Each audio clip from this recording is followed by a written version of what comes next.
ആവർത്തന പുസ്തകം 32-ാം അധ്യായം 12-ാമത്തെ വചനം. യഹോവ തനിയെ അവനെ നടത്തി, അവനോടുകൂടെ അന്യദൈവം ഉണ്ടായിരുന്നില്ല. മോശ ഇസ്രായേൽ മക്കളോട് തൻ്റെ ജീവിത അവസാനത്തിൽ പ്രധാനപ്പെട്ട ചില സന്ദേശങ്ങൾ നൽകുന്നതാണ് ആവർത്തന പുസ്തകം 32-ാം അധ്യായത്തിലും 33-ാം അധ്യായത്തിലും കാണാൻ കഴിയുന്നത്. അതിൽ ദൈവത്തെക്കുറിച്ചുള്ള തൻ്റെ ഒരു പ്രസ്താവന താൻ പറയുകയാണ്.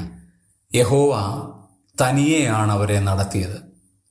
നിങ്ങളിന്ന് അന്യദൈവങ്ങളെയൊക്കെ ഉണ്ടാക്കി മിസ്രൈമിൽ നിന്ന് ഞങ്ങളെ കൊണ്ടുവന്നത് ഈ ദൈവമാണ് എന്ന് പറഞ്ഞ ഒരു കാളക്കുട്ടിയുടെ മുമ്പാകെ ആർത്തുല്ലസിച്ച് നടന്നു.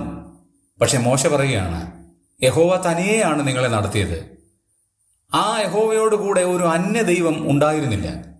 പക്ഷേ ഇസ്രായേൽ മക്കളിടയിൽ അന്യദൈവങ്ങളുടെ ഘോഷയാത്ര തന്നെ ഉണ്ടായി.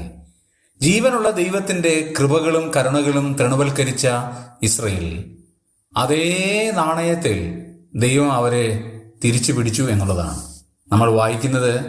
ദൈവമല്ലാത്തതിനെ കൊണ്ട് അവർ എനിക്ക് എരിവ് വരുത്തി, മിഥ്യാമൂർത്തികളാൽ എന്നെ മുഷിപ്പിച്ചു. അതുകൊണ്ട് ഞാനും ജനമല്ലാത്തവരെ കൊണ്ട് അവർക്ക് എരിവ് വരുത്തും, മൂഢജാതിയെ കൊണ്ട് അവരെ മുഷിപ്പിക്കും എന്നാണ് 21-ാമത്തെ വചനത്തിൽ പറഞ്ഞിരിക്കുന്നത്. അവർ ഏത് നാണയത്തിൽ ദൈവത്തോട് ചെയ്തോ അതേ നാണയത്തിൽ ദൈവം അവർക്ക് തിരിച്ചു ചെയ്യുകയാണ്.